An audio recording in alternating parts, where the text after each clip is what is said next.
But what else? Oh, I've got a strong feeling that some of these mains that are in the UK Arctic 24 hours are going to be really good.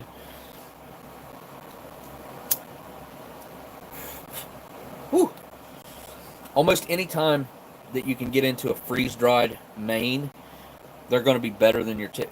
In my personal, that's a personal preference. A lot of times I think they just taste better because there's not as many preservatives and stuff jammed in them to make them hold up longer. Because when you freeze dry something, you take all the moisture out, it's just going to hold up. So, oh, weird.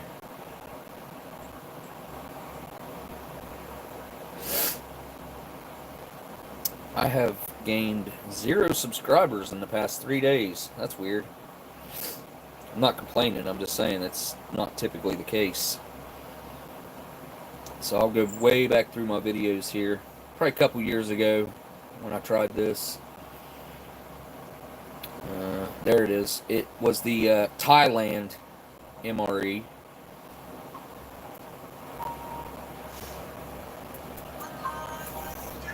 And I wanted to like get the live stream set up to where I could sit down and actually comment on some videos and we could watch some videos together, like any of the new ration reviews that have been posted in the past few days. That reminds me, if anybody's in here right now that will remember this, every Saturday before my live stream, try to remember to go over and check out Canadian Trucker's channel, CT's channel, because he's been posting videos every Saturday. That gives folks that are waiting on the live stream to start something to watch before the live stream starts. So, pretty good idea. He gave me that idea. So, go check out CT's channel, and every Saturday you can watch a new video of his before the live stream. So, let me see if I can. Here's the ration. It's going to focus. There we go. And that was a, no idea. I translated it, I'm sure. But look at that. Look at that. It almost looks like it's chicken. Chicken curry.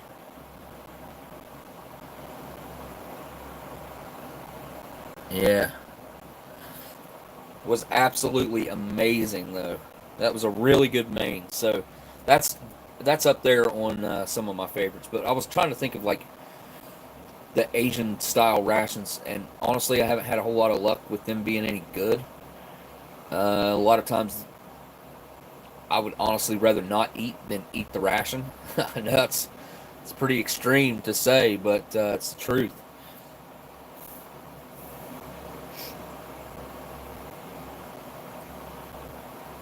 Even as sore as my throat is, it's crazy. I figured this was going to choke me half to death.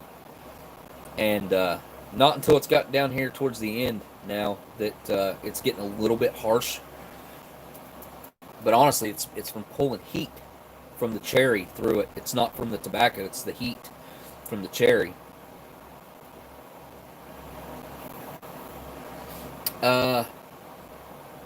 Another thing that I personally enjoy, or another ration, some of the rations that in general, I think a lot of the I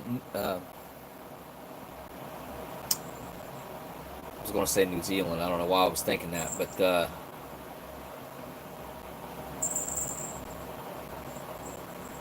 Norwegian Arctics. Could not think of it for some reason, but I've had a lot of luck with the Norwegian Arctics. Again, I'm talking about a freeze-dried main, and I've enjoyed those.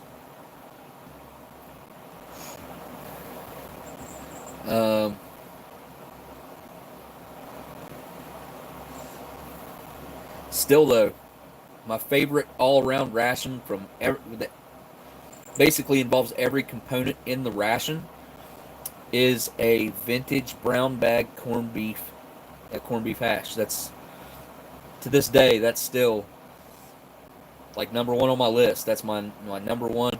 I do have a corned beef hash that it's the last one that I have from 1993. It's from a case of 1993s that I had that spent some time in a freezer at some point, because for the military, it's a military sticker that confirms that they were in a freezer for 3 years at least. They were at least in a freezer for 3 years. I'm going to send the one remaining corned beef hash that I have from 1993 to Dan over in Australia, or Cyanide Cookies, which I haven't seen him tonight in the chat, but he's got that coming. And then he said he wanted to try a poutine, so hopefully I can get that sent over there 2 and 2. I've got a bunch of stuff sitting right here that I've gotten. I put a box together.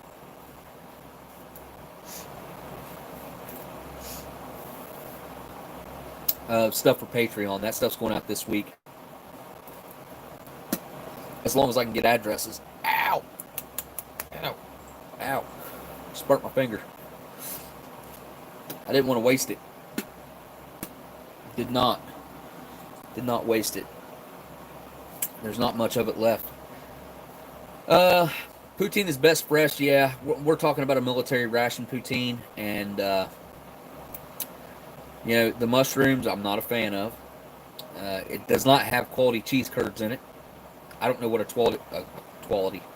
quality cheese curd is really, because that's not a thing that we really have around my area where I live.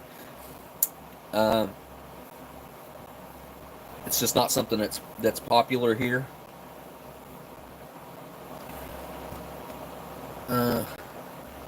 My wife loves seal meat, but I'm not a fan. Yeah, I would assume seal meat would be extremely sinewy and fatty and like greasy, and I'm just guessing here, but I'm going to guess that's probably the case.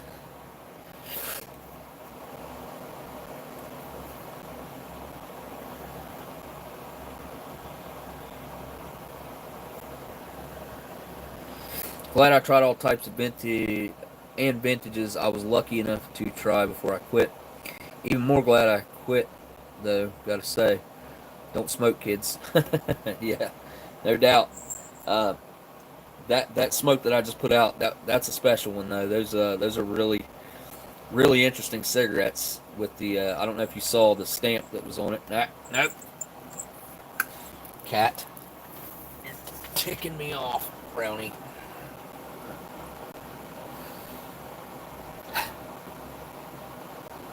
What? Yeah.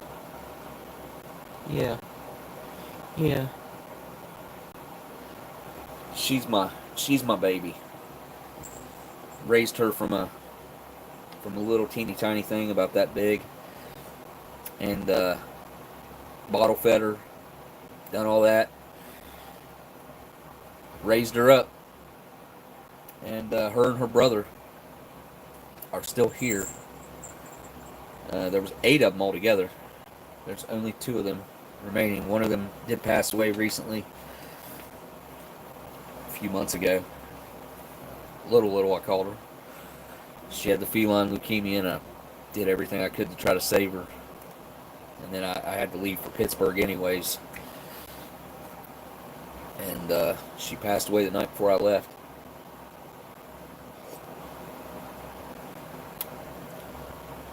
Japanese World War II SIGs will be on the way to you shortly, Smoke. Just found another pack unopened. What?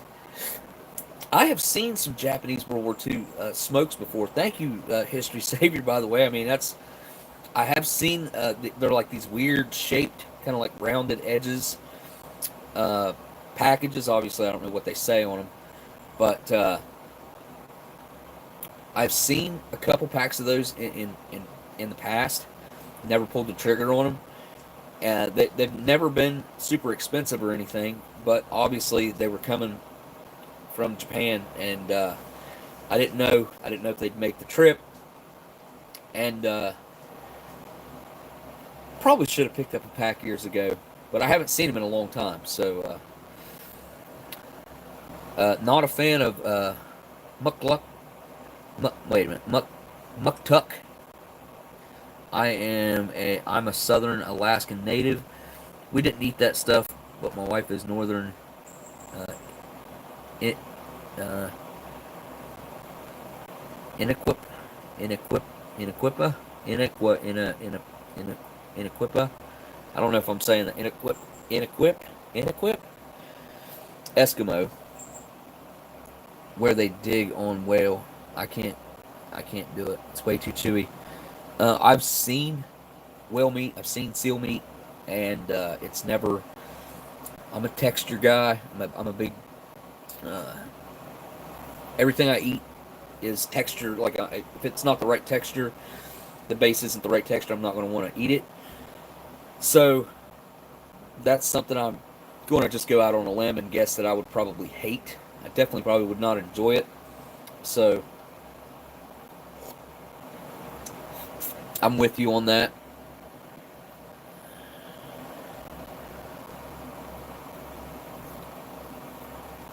The actual muscle meat of bowhead whales ain't bad, but I can't do the blubber. Okay, yeah, the blubber is what I always think of when I think of whale meat. Yep.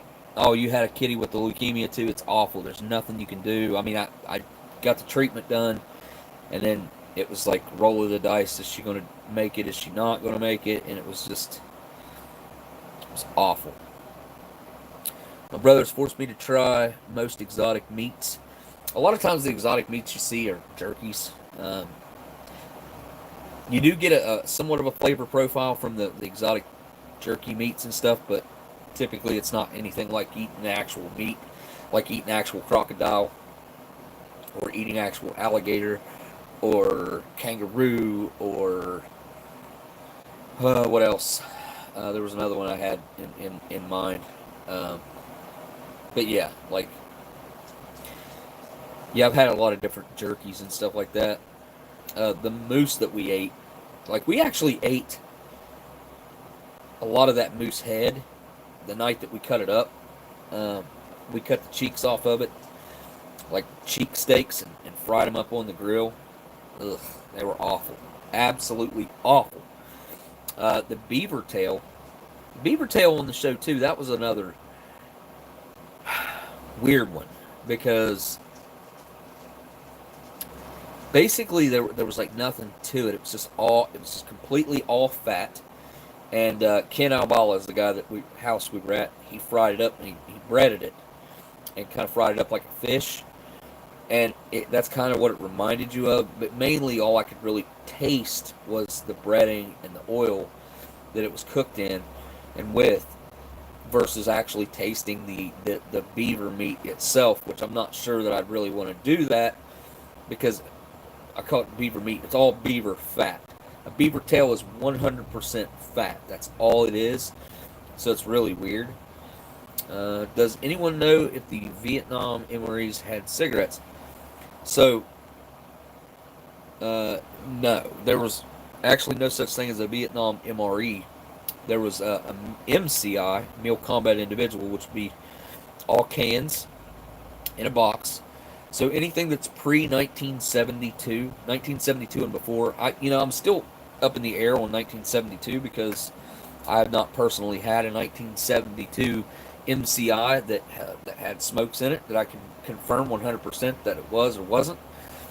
And I would also like to see a 1973. I'm about 99% sure the 73s, they were gone by then.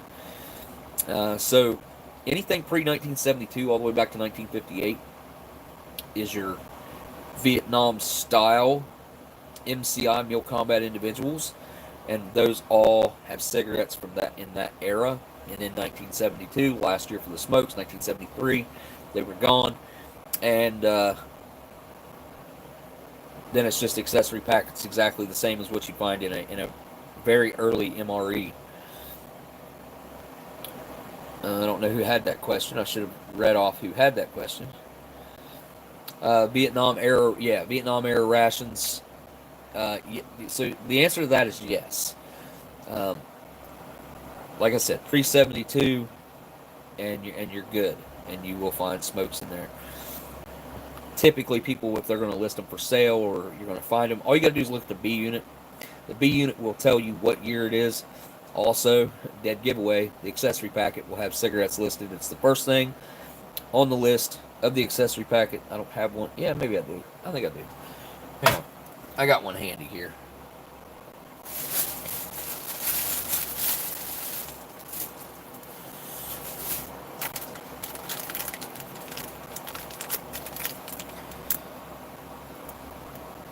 So as you can see, cigarettes, and then matches, chewing gum, toilet paper, coffee instant, cream substitute, sugar, salt. And this one also has the interdental stimulator listed as well. And luckily this this accessory packet had Pall Malls in it versus Marlboros or those weird menthols that were the Benson and Hedges, or the white packs, which the all white packs were also menthols. I actually gave one of those white packs. I opened an accessory pack when we were at Cannabala's. It's weird that we were talking about that.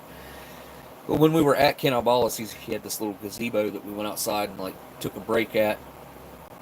And I was like, hey man, would you like to try smoking some vintage tobacco? And I opened up that accessory packet. Never did think about it. I should have thought about it before I took it with me, before I left the house with that accessory packet, because I should have checked like the size of the smokes that were in it, because I opened it up and it was one of those all white, it's non-branded pack basically, and they were like, it's like this really light menthol, and I'm not a huge fan of it. It wasn't a good example for me to get to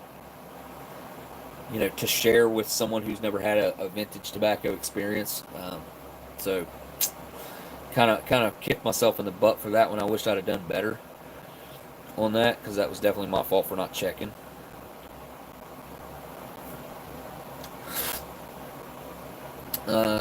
Smoked salmon. History Savior loves it, he says. There are camel farms in the United States. It's available for sure. Yeah, that people are farming just about everything in the United States, like emus and camels and alpacas and off the wall type stuff that they'll allow them to butcher, obviously.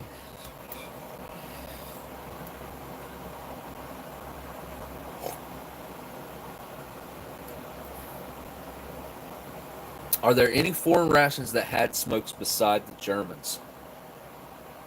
So a lot of militaries rationed cigarettes. They would have cigarette rations. The UK is a good example. If you guys watched Steve's video where he had, I don't even know what he was doing on that one, but he had a can of smokes, or were those French? I don't know. They did the same thing in the UK. So Germans weren't actually in the rations either, other than they did a very short run of their attempt at a K ration, which is exactly what it was. It was their attempt at a K ration. What happened was the German soldiers were infatuated with the United States military rations, the K rations. So if say some USGIs lost control of an area, before they left that area, if they couldn't take everything with them, the rations or whatever it may be, they were supposed to light that stuff on fire so that the Germans, when they came in, couldn't get it. Well, that didn't happen every time, and our guys left behind a substantial amount of K rations one time. This is one story in particular that kind of got the ball rolling on them wanting to make their own K ration. But they left behind a stockpile of K rations. The Germans got into them, the candy, the crackers, the cookies, the different cigarettes that were contained in there, and they absolutely loved it. They loved the K ration, and they wanted their own K ration. They wanted them to attempt to make their own K ration. So they did. I actually have a reproduction one. And they did put little packs of smokes in those that were, they were all handmade little packs where they would take the cigarette cartons, that had 10 packs in them or whatever, and they would cut those cartons up, and they would use the boxes that cigarettes came in to make the actual boxes for the K rations, and to also make the little boxes for the I don't know, I think it was a 5 or 7 pack of smoke, something like that. I don't think it was 10. Could have been. Similar to the pack that I just took that cigarette out of, so it's probably a 10 pack. They had packs that were smaller than that, though. So, yeah, a lot of militaries did hand out cigarettes as rations. They just weren't in the rations, if that makes sense.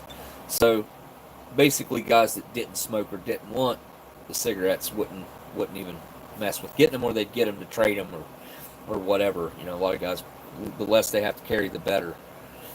You guys don't forget about the Ration Museum live stream as well. Hopefully we can get like 40, 50 people from over here to go over there. We definitely want to try to start getting the numbers up on that. It'll be 5 p.m. tomorrow.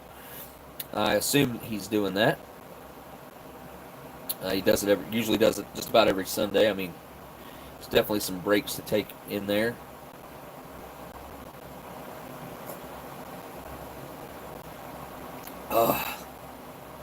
Yeah, I definitely got a sore throat. Well, everything dissolved out of the cup. I'm surprised as much of it was stuck in the bottom. Rabbit is about the best meat I've had out of the random crap he made me try. Okay, so rabbit's not bad.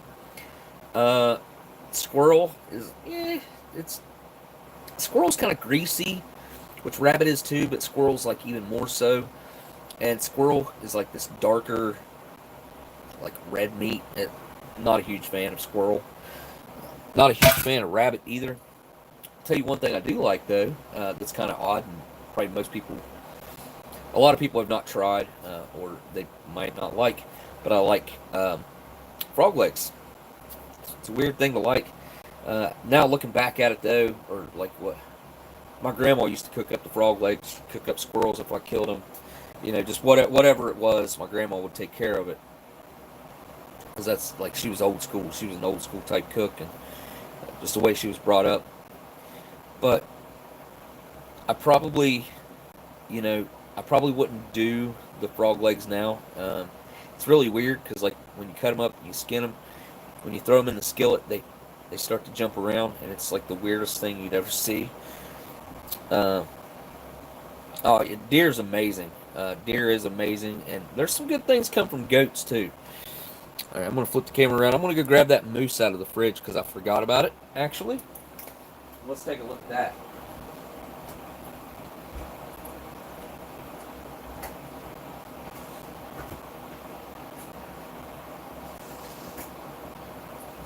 All right, so we'll try this moose, and then we'll wrap it up for the evening. You know, I've got these vintage Mountain House civilian LRPs stashed away somewhere. I'm not sure exactly where they're at, but I'd like to review one of those. Mountain House was actually trying to buy those things back off of me at one point. Okay, so maybe I should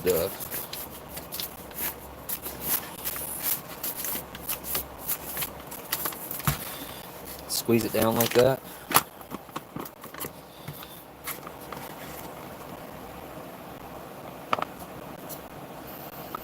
There we go. Now, I'm not a huge fan of pudding and the like, things like that. Skunk is the last resort. I'd probably starve. You know, I'll bet you skunk ain't that bad. If you could get the stink sack or whatever it is out of it without it getting onto the meat or whatever. I can't take that big of a bite, but here, I'll show you guys. There we go. See some cookie pieces in there, right there. Alright, yeah, like I said, I can't take that big a bite. Kind of like pudding for me. It's got to be small bites. Alright, here we go.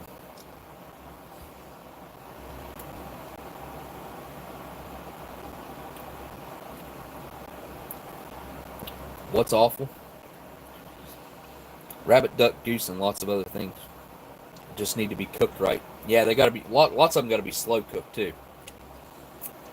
My grandma, she was good. She was a good cook. Okay, so the moose is killer. What an exotic dessert to have.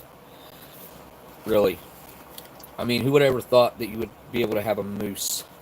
Now, I do think that it's important for this to be cold.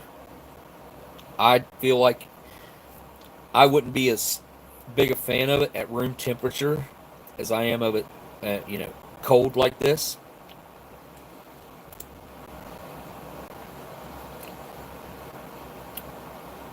It's very smooth, creamy, chocolatey. It's definitely not too chocolatey though, because that's one thing that could be a concern. But it's like a light chocolate. It's not overly sweet, I would say. I mean, it's sweet, but it's not so sweet that you're going to go into a sugar coma or anything.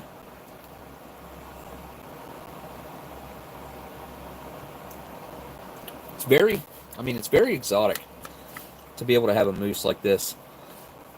You could mix this up like this, put this over into like a nice little fancy cup and stick a couple wafers in it, and it would look like it came out of a 5-star restaurant, and you'd never know the difference. Maybe you would. Depends on how refined your palate is. But yeah, that's killer. This is considerably better than the regular chocolate that I had the other day. The cookie pieces definitely make a difference.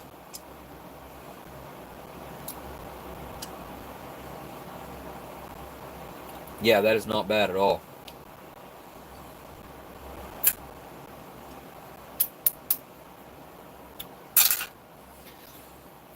Had a pretty good meal here. Vegetable soup, crackers, peanut butter, jelly, peach drink mix, coffee, some nougat, some chocolate mousse, cookies and cream chocolate mousse. Got to try one of these mango snowflake crispy nougats. Snowflake crispy nougats. I didn't realize it said snowflake earlier. Okay. Got to say a huge thanks to Readiness Reviews again on this one. I'll link to him right at the top of the description on this one.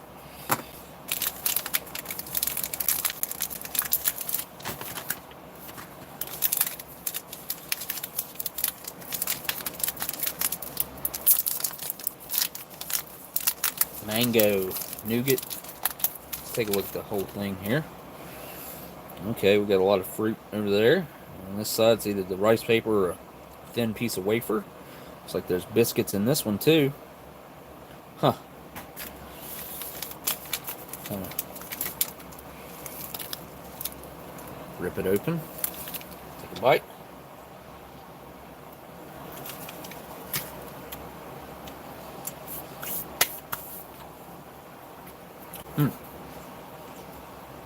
Yeah.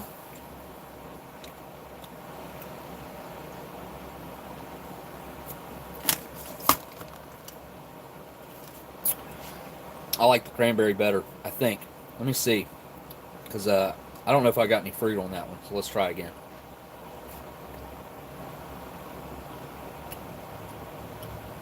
It almost has like a marshmallow consistency. A little thicker. Definitely got that classic nougat flavor. Vanilla.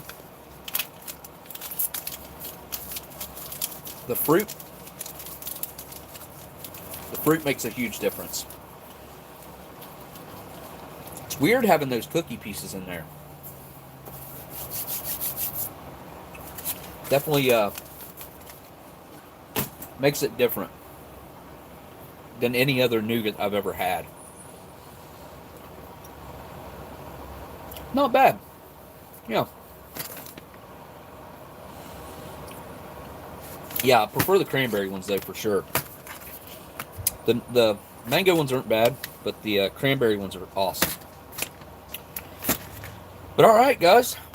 say a huge thanks to Bob for the Minotaur stuff that I just had as dinner. That goes for the vegetable soup as well. You guys can go over there. I don't know for sure, but you can probably find that vegetable soup on his website. And hey, Alex, you want to try this mousse?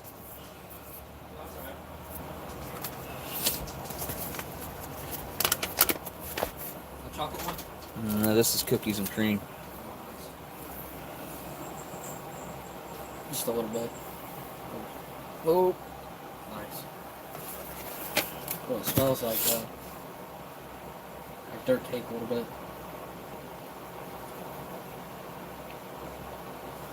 it's pretty good, isn't it? Dang. Yeah, it's pretty good. You want it? Not right now. If you stick it in the fridge, I'll eat it later. That's Yeah, awesome. here, put it in the fridge. That's what I was going to do with it, was put it in the It's fridge got anyway. big chunks of Oreo in it too. That's nice. Got big chunks of cookie in it, yeah.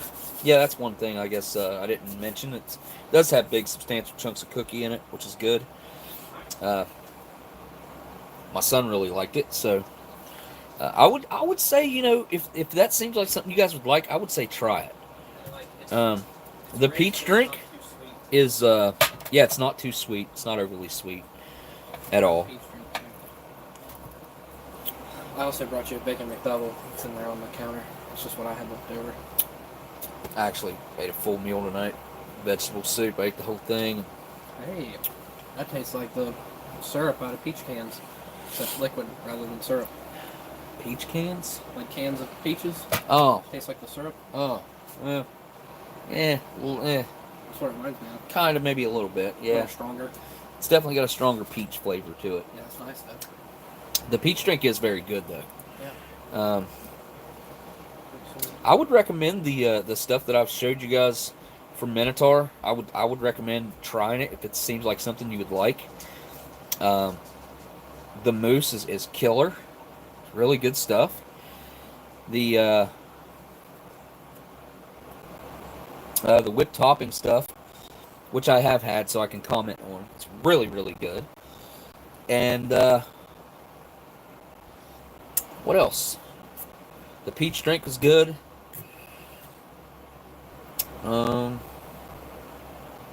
Can't remember what else I've tried. But yeah, definitely go over there and check it out. That's all stuff that they're making of their own. And it's all stuff that the stuff that I've mentioned is definitely stuff that I would recommend that I've tried. If I've tried it and I liked it, I will recommend it. If I tried it and I didn't like it, I'll tell you why I didn't like it. And then you're on your own. I'm not going to recommend one way or another if it's something I didn't like. I mean, but just drop Tabasco sauce down. Don't want it leaking, just in case the lid wasn't on it good. But all right, guys, I'm going to wrap up this live stream. I have no idea exactly how long I've been on because the timer reset twice on me, I do believe. Very weird trying to get started tonight. It just wasn't. I don't know what the heck was going on. I would have actually been on time tonight, but for some reason it wasn't letting me. I mean, I could see the chat, but my screen was black. There was no picture. It's weird. Never had that happen until tonight. I've had numerous issues with the live streaming function on YouTube, but tonight that was the first time I've had that particular problem. So, yeah, this ended up being a pretty good night. Good meal. Unfortunately, the vintage MRE just did not make it. That cheese spread kind of pretty much screwed everything that was in there. Had that cheese spread not opened up like it did, that meal could have been fine. Even the main could still be edible. I can almost guarantee the beans are still edible. The main could possibly still be edible. There's a substantial amount of delamination already started on there, though, which doesn't mean that it's not any good. It just means that it's going to probably be pretty rough. It's probably going to, you get some numbing of the mouth going on there, and there could be some weird stuff going on with the main that I've experienced before out of vintage MRE mains that are around that age. So, yeah, they were kind of still learning the retort package technology. So, I don't want to forget that. That would have been good to put some whipped topping on. A little choco pie. Didn't even think about it. Some of that mousse would be good on that thing too. Yeah, I like the peach drink. But alright guys, I want to say a huge thanks to my patrons. I will be hitting you guys up maybe tonight. If not, it'll definitely be this week. Trying to get some addresses. Because I've got stuff here that's got to go. Doesn't got it, I mean, but it needs stuff that I got for, that I've set aside for patrons. Some good stuff here, by the way. I'm going to be giving away one of my trays. I've got some interesting stuff here. But got some really good at ration food. Some stuff that I've never even had, but I know I would like. But yeah, so huge thanks to my patrons, you guys. You're definitely the reason that I can get the equipment that I need to expand this idea that I call a channel. And definitely working on buying that equipment right now, working with the editor. Been talking to him about what we got to get. We're getting a GoPro. Got to get, I guess, need one of those. And a gimbal, and handheld gimbal to keep it steady. Some wireless microphones, and stuff like that. What in the world? Huh? Weird. I just noticed something out of place. All right, guys. Well, I don't know if you guys. This is an idea I was talking to him about. I don't know if I'd put it on this channel or start a new channel or what I'd do. But I want to start doing a little bit of a paranormal investigating type stuff, because I'm not sure what I know I don't exactly believe it right now, but I would like to see if I can experience something or see something for myself. So I thought about taking folks with me with a camera, basically, and you guys get to see what I see. If I see anything at all or nothing at all.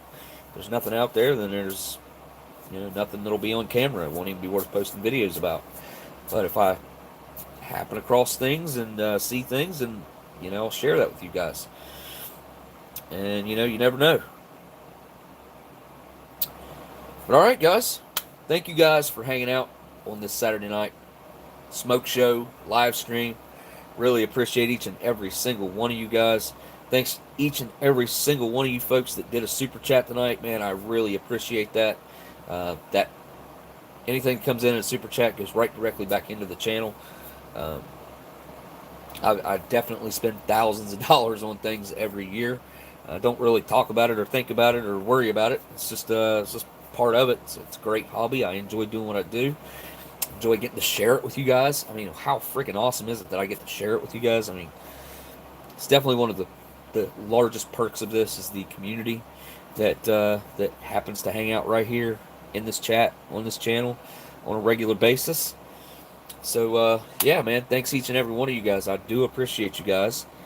And basically all I got left to do is say thank you guys for watching, and I'll see you on the next live stream.